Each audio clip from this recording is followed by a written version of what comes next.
Fight பண்ணுறதுக்கு ஒரு organisation பண்ணியிருக்கிறேன். பாபா சாஹேப் அம்பேத்கர் என்ன ரிசர்வேஷன் கொடுத்துருக்குறேன் இம்பார்ட்டன்ட் பத்து தான் ஃபஸ்ட்டு தான் அந்த ரிசர்வேஷன் எல்லாம் IAS IPS IRS IAPS doctor MLA MP அந்த தான் சாப்பிட்டுருக்குறேன். யார் வீட்டில் இருக்கிற குடிசில் இருக்கிற யார் யார் இப்போ ரிசர்வேஷன் வந்தில்லை அந்த ஆள் தான் அங்கே இருக்கிறேன். இது பாபா சாஹேப் அம்பேத்கர் கொடுத்துருக்கிற ரிசர்வேஷன்னு எல்லாருக்கும் சமமாக ஈக்குவல் ஷேர் பண்ணுங்க. அதை இல்லைனாக்க பாபா சாஹேப் அம்பேத்கர் கொடுத்துருக்கிற ரிசர்வேஷன் வேஸ்ட் ஆச்சு. அதை தான் இப்போது all India Dalit action committee எல்லா ஏரியா கிட்ட ஆல் ஓவர் இந்தியாவில் ரிசர்வேஷன் வாட்டி எல்லா ஆளுக்கும் போதுன்னு சொல்லியிருக்கு. இது reservation all India Dalit action committee ready பண்ணிருக்கேன். அந்த தேசிய பிரதான கார்தர்சி இங்கே ராஜா இருக்கிற இந்த ஃபுல்லு தமிழ்நாடு நல்லா தமிழ்நாடு சவுத் இந்தியா ಎಲ್ಲ ಆರ್ಗನೈಸ್ ಮಾಡಿರ್ತಾರೆ. அந்த ಈ ಆರ್ಗನೈಸೇಷನ್ ಯಾವುದೇ ಪೊಲಿಟಿಕಲ್ ಪಾರ್ಟಿ ಸಪೋರ್ಟ್ ಇಲ್ಲ, ನಾನ್ ಪೊಲಿಟಿಕಲ್ ಆರ್ಗನೈಸೇಷನ್. ಇದು ಬಾಬಾ ಸಾಹೇಬ್ ಅಂಬೇಡ್ಕರ್ ಯಾರಿಗೆ ರಿಸರ್ವೇಷನ್ ಕೊಡ್ತಿರ್ತಾರೆ அந்த ரிசர்வேஷன் எல்லாருக்கும் போதும். அதை தான் பாபா சாஹேப் அம்பேத்கர் கொடுத்துருக்க ரிசர்வேஷனுக்கு வேல்யூ வருது. இப்போ ரிசர்வேஷன் 2020க்கு க்ளோஸ் ஆச்சு. அப்புறம் 10 வருஷம் எக்ஸ்டெண்ட் பண்ணுறோம். அந்த எக்ஸ்டெண்ட் யாருக்கு போதும்? ரிப்பீட்டு யார் யார் பெனிஃபிஷரி இருக்குது அந்த ஆளுக்கிட்டே போதும். அது அந்த ஆளுக்கிட்ட போக மாட்டான்னு சொல்கிறதுக்கு ரிசர்வேஷன் ஒரு வாட்டி யார் சாப்பிட்டுருக்காரு, 2 வாட்டி 3 வாட்டி 4 வாட்டி 5 வாட்டி சாப்பிட்டுருக்காரு அந்த ஆள் ரிசர்வேஷனுக்கு அந்த எலிஜிபிள் அல்லன்னு சொல்லி இப்போ நான் நரேந்திர மோடி கிட்ட நான் இந்த ஆர்கனைசேஷன் டிமாண்ட் பண்ணுறது ரிசர்வேஷன் யார் கஷ்டமில் இருக்குது கஷ்டத்தான் இருக்குது எல்லாருக்கும் போய் சேருது. அதுதான் ரிசர்வேஷனுக்கு நல்லா ஆச்சு.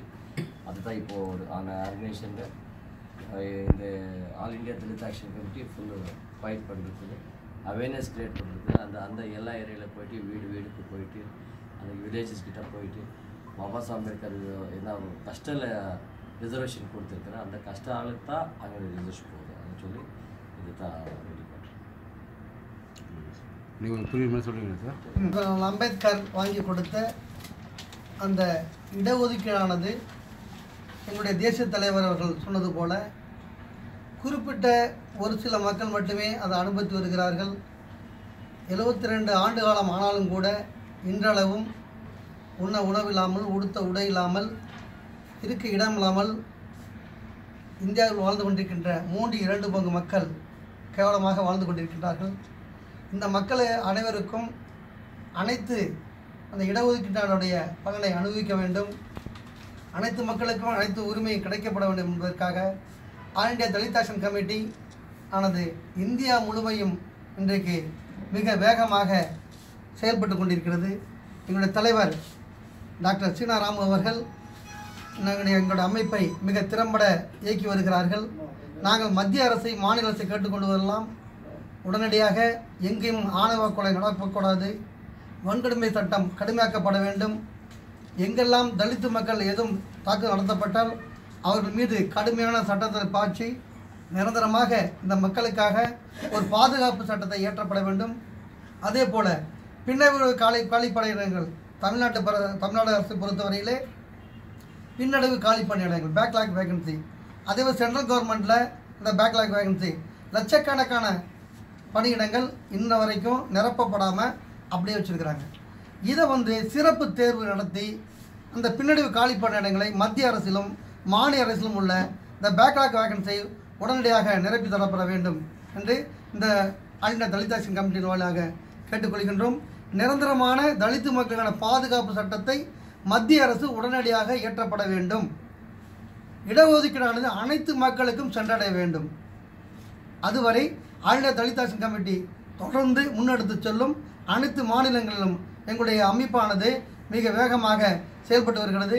இந்த அமைப்பில் இது முழுக்க நான் பொலிட்டிக்கல் ஆர்கனைசேஷன், அரசியல் சார்பற்றது, அரசு ஊழியர்கள், மெத்த படித்தவர்கள், அறிவுஜீவிகள் அப்படிப்பட்டவர்கள் ஒருங்கிணைந்த அமைப்பு தான் இந்த all India Dalit action committee. Sir, இந்த தமிழகம் முழுவதும் இப்போ தமிழ்நாட்டில் எவ்வளோ பேர் உறுப்பினர் இருக்கிறாங்க? ஆக்சுவலாக இல்லை, தமிழ்நாடு அனைத்து மாவட்டங்களிலும் எங்களுடைய அமைப்புகள் இயங்கி வருகிறது. கிட்டத்தட்ட ஒரு குறைஞ்சபட்சம் ஒரு மாவட்டத்திற்கு 2000 என்ற அளவில் கிட்டத்தட்ட 65,000 பேர் இன்றைக்கு தமிழ்நாட்டை பொறுத்தவரையிலே இன்றைக்கு உறுப்பினராக கொண்டிருக்கிறார்கள். அனைத்து மாநிலங்களிலும் கொண்டு சென்று கொண்டிருக்கின்றோம். இது அரசியல் கட்சியாக மாறதுக்கான வாய்ப்பு இருக்குதா? இல்லை, அரசியல் கட்சிகள் இப்போதைக்கு எங்களுடைய தேசிய தலைவர் தான் அதை முடிவெடுப்பாங்க. எங்களுடைய கௌரவ தலைவர் மரியாதைக்குரிய முன்னாள் மத்திய அமைச்சர் டாக்டர் சஞ்சய் பாஸ்வான் அவர்கள் இருந்து செயல்பட்டு கொண்டிருக்கார்கள். எங்கள் வழிநடத்தி கொண்டிருக்கிறார்கள் டாக்டர் சீனாராம் அவர்கள் பெங்களூர். சரி சார், இப்போ தமிழகத்தில் அரசு ஊழியர்களுக்கு எதிராக எந்த ஒரு போராட்டத்தை நீங்கள் முன்னிறுத்தி எதெல்லாம் பண்ணியிருக்கிறீங்க? தமிழ்நாட்டை பொறுத்த வரைக்கும் இந்த பேக்லாக் வேகன்சி இதை பொறுத்த வரைக்கும் நாங்கள் வந்து கோர்ட்டில் வரைக்கும் போயிருக்காங்க. அது இன்ன வரைக்கும் கோர்ட்டில் வந்து தமிழ்நாடு அரசு ஒத்துக்கிடுச்சு. இன்ன வரைக்கும் அதை நிறைவேற்றி தரவில்லை. கிட்டத்தட்ட 32,000 பணியிடங்கள் இந்த பேக்லாக் வேகன்சி அப்படியே நீங்கள் நிரப்பப்படாமல் இருக்கிறது. அப்படி வந்து முழுமையாக அந்த இடஒதுக்கு அடிப்படையில் இந்த பேக்லாக் வேகன்சி நிரப்பப்படும் பட்சத்தில் ஒவ்வொரு தலித்து குடும்பத்திலும் ஒருத்தருக்கு வேலை வாய்ப்பு கிடைக்கக்கூடிய மிகப்பெரிய வாய்ப்பு இருக்கிறது. இந்த எந்த அரசுமே இதை கண்டுகொள்ளவில்லை. உங்கள் பேர் சார்? ஏஎம் ராஜா, தேசிய பொதுச் செயலாளர்.